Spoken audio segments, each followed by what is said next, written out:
What's going on, guys? Today I'm back with another Hat format replay review for you guys. If you're interested in sending in your Hat format replays, you can go down to the video description and find all the information on how to go about sending those in. Anyways, the match I have for you today, we have Air Falco, who is going to be on Frog Monarch, versus Propkers 2K10, who is going to be on Evilswarm. This should be a really good matchup, as both of these players are, pretty top players in the online Hat format community, as well as just in general, both of these decks are really cool decks. So without further ado, let's get straight into it. So starting out, it looks like Air Falco will be winning the rock, paper, scissors here, and we'll get to start this one out. Opening hands, we see Enemy Controller, Jinzo, Soul Exchange, Trap Stun, and DD Crow. And on the other side, we see Rescue Rabbit, Breakthrough Skill, Solemn Warning, MST, and Fiendish Chain. So unfortunately, not the greatest hand here from Air Falco, obviously not having any sort of starter or anything like that. The hand, though, is very close to being very strong, and obviously they will get to draw for turn here, so getting a Swap Frog, okay, so there is a good starter to begin with. So let's see how they play this one out. So starting out, they are going to summon Swap Frog and send a copy of Treeborn Frog. After that, using the Swap Frog to return the itself to its hand. And after that, it looks like they're setting Trap Stun and just passing turn, choosing to hold the enemy controller, obviously for the probably standby phase Treeborn Frog if need be. And so here, Propkers does get a copy of Bottomless for turn. And here they're going to go MST, hitting the Trap Stun. Trap Stun is going to be chained. It's kind of irrelevant here. After that, they are going to go for Rescue Rabbit, which is very, very strong, being able to banish itself and summon 2 copies of Heliotrope. After that, just going to battle phase, doing a lot of damage before committing to anything else. And after that, main phase 2, they're going to go for the copy of Ophion, detaching a material and adding a copy of Infestation Infection. Kind of interesting to go for that here, as they don't have any way to really take advantage of it. Maybe they're kind of bluffing the idea that they already have a pandemic, which could be a thing, but at the same time, having all this strong back row is very good. Obviously, Breakthrough and Fiendish to stop the monster effects, even Warning if things start to get out of control is really good. The Bottomless is a little less relevant depending on what tributes are actually there, but we will have to see how this one goes. So from here, they are going to set 5, okay, and pass it over to Air Falco, who gets another copy of Trap Stun. So here in the standby phase, Treeborn Frog is going to summon itself back out. Enemy controller tributing off the Treeborn Frog to take control of the Ophion here. After that, Treeborn Frog will be able to trigger again to summon it back. Obviously, this is something that changed over time, but in Hat format, this can trigger as many times in standby phase as possible, given, obviously you control no spell or trap cards, and in general, if it, leaves the field and then goes back, that's a very important thing. After that, they're going to go to the main phase, tribute it off for a copy of Jinzo. This might eat the Solemn Warning, which it is going to do. After that, Air Falco just sets the Trap Stun and passes it over to Propkers 2K10, who gets a copy of Skullmeister. From here, they're just going to summon it and beat over the Treeborn Frog. Obviously, in this exact situation, the Treeborn Frog won't be able to be activated because there is a back row, but obviously, if they really want to in draw phase, they can just activate this. It'll resolve, and then the Treeborn can come back, which might be something we see here. So in draw phase, oh no, it looks like they're just going to avoid it there and instead go straight to main phase and summon the copy of Swap Frog, which is going to meet the copy of Breakthrough Skill. They say it's good. After that, the Swap Frog bounces for cost, I believe. Once per turn, you can return 1 monster you control to the hand. Yes, so it does bounce for cost, so they are able to do that here. After that, it looks like they are just going to set the Breakthrough Skill that they have and pass it over to Prop, who gets a copy of Fiendish Chain and then goes to battle phase, just swinging in with the Skullmeister. It does have 1700 attack, which is very good, and back over to Air Falco, who now gets a copy of BLS, which is pretty strong, though right now they only have a dark monster engrave in the form of Jinzo, but we will have to see what they do here. So I would assume they're going to go for the Swap Frog again, which they are using the effect. And Prop says that one's good, so a Ronin Tonin will be sent to graveyard. This time, the Ronin Tonin can then banish the copy of Treeborn to summon itself back out. And here they say it's good, so they're going to overlay for a copy of Herald of the Pure Light. Very good card to be able to recycle grave cards and things like that, as well as this is a light, so if it gets destroyed, that BLS will be live here. Here, Prop is going to think for a second. They go to battle phase and then go to main phase, so they can go into a copy of Downard, and this potentially might eat that Bottomless, which it is going to do. They're going to take a second to think here, and here it looks like that is going to resolve, so the Downard gets banished. And here it looks like they are going to banish 2, as mentioned, to go for that copy of BLS. They say it's good using the effect, trying to banish the Skullmeister, but Prop is going to chain the copy of Fiendish Chain. So here they're taking a second to think. I guess there was a, potential reason they could have used the trap stun, but I think they're really waiting to have a point where they can make a very big push. So it looks like they're going to let it resolve. After that, Ronin Tonin is going to banish the Swap Frog to summon itself back out.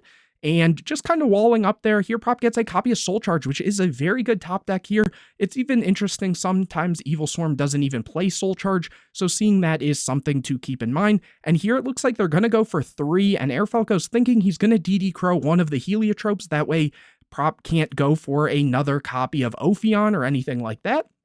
And here they are going to be able to summon the Heliotrope and Ophion, just trying to put up more monsters, and then after that, they are going to overlay the Heliotrope and Skullmeister for a copy of 101, just trying to take the BLS, but, Air Falco does have that breakthrough skill, which they are going to chain here. Anyways, after that, Air Falco draws into a copy of Light and Darkness Dragon, which is very huge.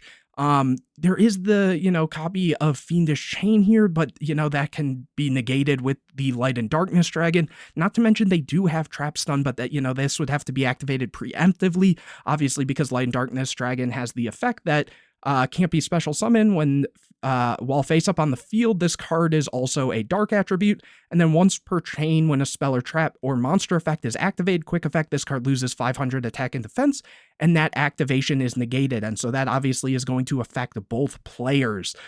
So that is, something pretty important to keep in mind. And then also it has the effect that when this card is destroyed and sent to the graveyard, target a monster in your graveyard. If possible, destroy all cards you control and special summon that monster, if any. So that, can be kind of cute in a sense too, if there's some strong tribute monsters or anything like that. And so here, let's see what Air Falco does. They're going to go to main phase and flip that copy of Trap Stun, and they say it's good. Okay, so here it is going to be BLS using its effect to banish the copy of Ophion, and after that, they are going to tribute the Ronin Tonin and BLS for that copy of Light and Darkness Dragon, very strong, and go to battle phase and just run over this copy of 101. And after that, Prop gets a copy of Infestation Pandemic, which is unfortunately dead here. They're going to go for Breakthrough Skill on the copy of Light and Darkness Dragon. Now, obviously, something to keep in mind with this is Light and Darkness Dragon negates activations and not effects. So this is an effect. So the Light and Darkness isn't going to attempt to negate this, and as a result, this won't lose the attack. After that, setting the copy of Pandemic, and back over to Air Falco, who now gets a copy of Dupe Frog, okay, going to battle phase and attacking in. And, looks like they're even, talking about how that ruling works, which that is how it works. Anyways, main phase 2, sending the copy of Dupe Frog, and back over to Prop, who now gets a copy of Caster, which is like, all right, they're going to go for the copy of Infestation Infection, but here the Light and Darkness is going to mandatory try to negate it. Says, it's once per chain anyway, so the Fiendish Chain is just going to negate the Light and Darkness regardless. And after that, they are gonna go and use the copy of Infection to shuffle back the Caster, and this time looking like they're going for a copy of Heliotrope there? Is that right, or did they maybe misclick something? That's a little bit interesting to go for that, but let's see what they're actually doing. I guess it was a misclick. They just meant to go and normal summon it, just to try to have a body on board. And if anything, they can, reshuffle it on Air Falco's turn regardless. But here they're going to tribute the Light and Darkness Dragon to summon a copy of Caius here. And from there, it looks like Prop is going to just scoop it up. They have seen enough. And so this time they will get to start out this game number 2. Opening hands, we see 1-for-1, Treeborn Frog, Swap Frog, Battle Fader, and Breakthrough Skill. And on the other side, we see Dimensional Fissure, which is very big against the frogs. Allure of Darkness, Thunderbird, Rescue Rabbit, again, as a one-of. Seeing that twice is very crazy. And then obviously the copy of Infestation Infection, and here they will draw for turn. Getting a copy of MST is also very strong, though, obviously the Frog Monarch deck doesn't really play a ton of back row. But let's see how they choose to play this one out. So here they are going to start with that copy of Rescue Rabbit, banishing itself to summon the 2 copies of Heliotrope. Obviously, if they were thinking to go for the Allure, it is better to go for the Rescue Rabbit first, so you're not dead drawing into these copies of Heliotrope. Anyways, from here they are going to overlay, go for the Ophion, deck thinning even more, and this time they are going to take the copy of Pandemic. Obviously, it makes a little sense here in general. Usually, you know, the Evilswarm deck is searching this first regardless, but even then they already already had the copy of Infection, my apologies, and usually this is just a one of in the deck anyways. So from here, they are going to go for Allure, drawing into a copy of Upstart and Thunderbird, so obviously banishing a copy of Thunderbird, activating the Upstart, and getting a Heliotrope, so unfortunately drawing into the extra copy, but it won't really matter as, you know, obviously Infection can always just shuffle this back. After that, activating the copy of D-Fissure, setting 3 back row, and over to Air Falco, who gets a copy of Ronin Tonin, which is good, though again, they really do have to sort of deal with this D-Fissure here. So here, they are going to summon Swap Frog, and they say it's good, and then they are going to banish this copy of Treeborn, so trying to send, you know, a frog to grave, I believe it is, or just send a frog. Does it have to go specifically to grave once per turn? Let me see.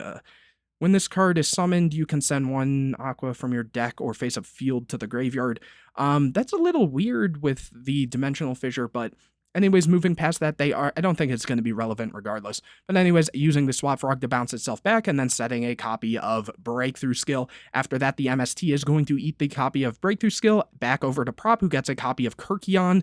They're going to use the Ophion to get a copy of Pandemic, another copy, and then they're going to use the Infection to shuffle back the Heliotrope and get a copy of Caster. Going for a very big push here, summoning Caster, additional summoning the Kirkion, using the Kirkion to banish the copy of Heliotrope and add back a copy of Heliotrope, and now they get an additional summon, which they are going to summon, and while this is a very big push, you have to keep in mind that Air Falco does have the Battle Fader here. But anyways, overlaying for another copy of Ophion, probably doing this just in case, you know, Air Falco has something like a Tragodia or even a Gores, for example. This obviously, while it has Xyz material, level 5 or higher monsters cannot be special summoned, but regardless, you know, obviously we see the Fader here. But it looks like Air Falco's actually going to take all the damage here, which you know, if they don't have a tribute or anything like that, it probably makes sense to do that. You know, with the graveyard shut down, you're not really seeing any sort of soul charge play or anything like that, so I guess this is kind of fine here. Anyways, after that setting, I believe that was a Pandemic again, and then here Air Falco draws a copy of Dupe Frog. Really not looking good here. They are going to, you know, summon the Swap Frog via its effect by sending or discarding a frog monster, or is it just a water? I think, yeah, just you send a level 2 or lower water aqua monster. Oh, wait, no, that's the wrong effect. You can special summon this card by discarding 1 other water monster. Yeah. Anyways, from here, it looks like they are going to use that Swap Frog again, banishing another copy of Treeborn. After that, normal summoning Ronin Tonin, and they're going to take a second to think. They say it's good. After that, overlaying for that copy of Herald of Pure Light, and here, just going into battle phase, into main phase 2 again, just trying to go for Downerd and have a body on board. Here we go back to Prop, who gets a copy of Breakthrough Skill. Next, they're going to summon the Thunderbird, overlay for a copy of Heartland Draco, and obviously Heartland Draco being really good here. It says, while you control a face-up spell, your opponent cannot target this card for attacks, and then once per turn, detach an Xyz material from this card. This turn, this card can attack your opponent directly, but other monsters cannot attack. But the thing is even with this attacking directly, Battle Fader, you know, is going to be able to stop that because it is a direct attack. I guess one other thing I should point out is in H.A.T format, the Xyz material and stuff for Dimensional Fissure is ruled slightly different. So if you see some monsters in grave, if it was material, it might have something to do with that. But anyways, here going to battle phase, and here we are going to see that Battle Fader, and then it looks like main phase 2, they're setting the Breakthrough Skill and passing it back over. Here, Air Falco, my apologies, draws into a copy of Dupe Frog, and they're going to take a second to think. They're going to summon Treeborn, and then they're going to overlay the 2 level 1s for a copy of Doulahan, really cool card. And they're going to go to battle phase. Downerd is going to, it looks like they forgot about that, but here they're just going to banish the Breakthrough Skill regardless, so they will be able to target this for an attack. And here they're going to take a second to think and try to run over that Heartland Draco, which is going to work. And from there, again, as you see, the Xyz material is in graveyard, but the monster itself is banished. Main phase 2 going into another copy of Downerd Magician here. And after that, they are setting the 1-for-1, and then Downward effect is going to detach a material because I believe it's if it battles or something like that. Let me just check here. If this card battles after damage calculation, detach 1 material from this card. Yep, exactly. So anyways, over to Prop, who gets a copy of Debunk here, and they are going to go Breakthrough Skill on the Downward, so it's going to lose its attack boost, and then Ophion can just clear that. Ophion can then run over the other Downward by 50, which is kind of nuts. And setting that copy of Debunk, here Air Falco gets a copy of Dark Dust Spirit, which is really good. I believe they still have that Ronin engrave. Yeah, they do, so they are going to summon that and go for Swap Frog. Surprised that this Debunk isn't activated, but maybe they will. They're going to take a second to think. They say it's good, and they are going to go for the Dark Dust Spirit.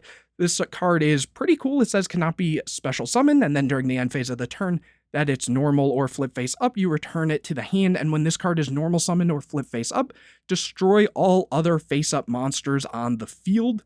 And here they're just going to attack for 22, and then main phase 2, banish the Treeborn and summon the Ronin. And let me see. Oh, right. So the Ronin there, because it was used and then tributed, this should be banished, so they actually can't go for that. Completely missed that as well, just kind of small things there. But in general, they made up for it here. The Dark Dust Spirit is going to return to hand. Here, Prop gets a copy of Upstart, but unfortunately, their zones are clogged here.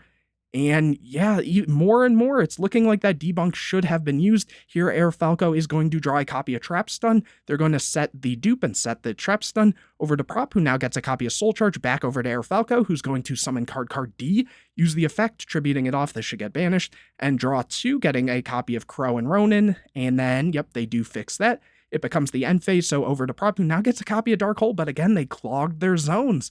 They really need a Evilswarm monster so they can just fire off one of these pandemics and get going. Here, passing it back over to Air Falco, who now gets a copy of DD Crow. Again, not great here. Here they're going to flip the dupe, normal summon Ronin, overlay for Digusto Phoenix, detach a material, and go to battle phase, so Digusto Phoenix can attack twice. And over to Prop, who gets a copy of Rhoda. Again, they can't do anything. And it looks like they're just going to scoop it up here. Yeah, that was very unfortunate, but Air Falco is going to walk with that. So really cool to see the Frog Monarch deck kind of do its thing. A little, awkward play there, unfortunately, from Prop, but obviously there was no way to tell that they just weren't going to draw into any Evilswarms all those times. But anyways, hopefully you guys enjoyed this video. If you did, make sure to leave a like on it, comment any questions or videos you want to see in the future, subscribe to the channel, hit the bell to get notified anytime I put a new video out, share this video with your friends, and don't forget to go down to the video description to find out how you can send in your hat format replays, whether you won or lost. If you played a cool deck or your opponent played a cool deck, feel free to send it in. I'm sure a lot of people would love to see that. But anyways, guys, I will see you in the next video.